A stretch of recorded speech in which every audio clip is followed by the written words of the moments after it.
We produce leather products, we produce smoke. What I'm wearing is called smoke. It's a traditional dress.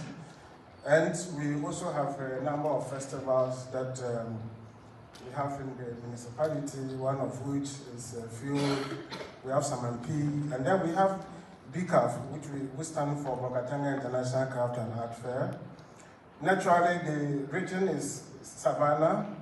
We are a bit near the desert, so the landscape is savanna. We have a lot of barber trees, and we experience harmattan in some parts of the year. Our community roots, we have strong family ties where we live together. We live in the same households, right from your parents to your grandparents, and then we live together. Our history is more of oral, so there's little documentation of our history, but then we also have a lot of communal work where we support each other. In terms of economic activities, we have agriculture and the main steel of the people, and then we do craft production, like I said earlier, on basket weaving, petty trading, and in recent times, gold mining as well. So, I mean, the fair trade story in Bolga started way back 98 through to 2005. Went then as a young man, I completed the University of Cape Coast, one of the premier universities in Ghana. I studied economics, and I did my project work looking at the role of the National Board for Small-Scale Industry, looking at basket weavers, supporting basket weavers. And in that project work, I realized that the basket weavers were earning very little from their work, actually less than 30% of the final retail price. And then I also realized that the government body, which is the National Board for Small-Scale Industry, wasn't supporting the weavers so much.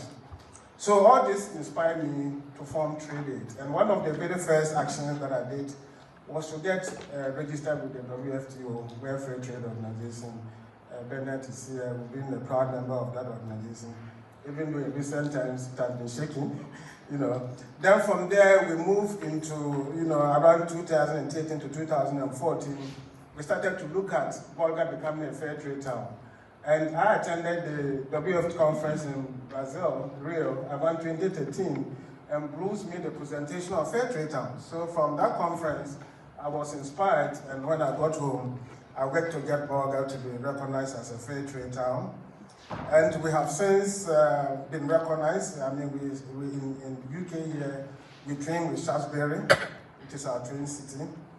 And from there, we've been working to see how we can sustain the movement. So we have one of our popular events that we call the Bolga International Craft and Art Fair. So in terms of impact, we can see that we have the fair trade has impacted on poverty reduction, it has impacted on women economic empowerment, it has also impacted on even the prevention of child labor, environmental conservation, and incomes. As a result of fair trade, we are making a lot of money from income. I just talked about. So in recent time, we have new organizations that have come on board.